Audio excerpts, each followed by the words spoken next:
question if they had kept the missiles there, we probably would have gone to war. But we had a negotiation and they moved them off. So if we had said no NATO coming into Ukraine at that time, then Russia had no need to do anything. They also would have backed off because it's in their interest to do so. But we didn't. So when we're talking about now, when we say no, we democracy and this, unprovoked aggression, which we know wasn't true because we've admitted that it wasn't true. At that time, Russia was at its weakest point. They had force mobilized 300,000 people. They were scrambling just to get uniforms in them, much less trained, et cetera, to stop the gap, to stop the bleeding up there. And the Ukraine side had every advantage. And Martin Milley publicly said, if you want to negotiate a settlement, now would be a good time. Russia's at its weakest, Ukraine's at its strongest. He goes, I'm just saying, if you wanted it, now's the time. He knew that he knew that Russia, as bad as it had been battered, was still Russia.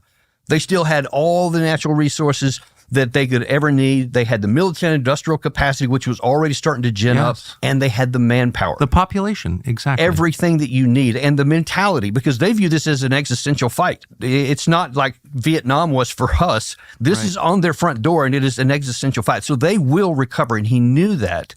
And so if you want to negotiate from a position of strength, which he said, Milley at the time, now is the time. But no, we didn't. Zelensky was drunk with power because he's like, we beat them here, we'll keep beating them. But militarily, Tucker, this is one of the things that's so important. Militarily, it was evident at the time that Ukraine couldn't win.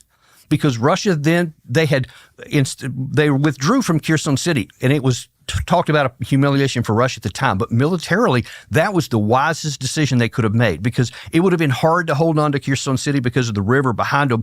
So they moved 40,000 guys across the river, blew all the bridges so that now Ukraine can't follow that up. And so they preserved all of that manpower and all of the experience that they had, and then they ended up using them elsewhere to build a fortified defensive series of about 5 different periods, and Russia was really good at defensives.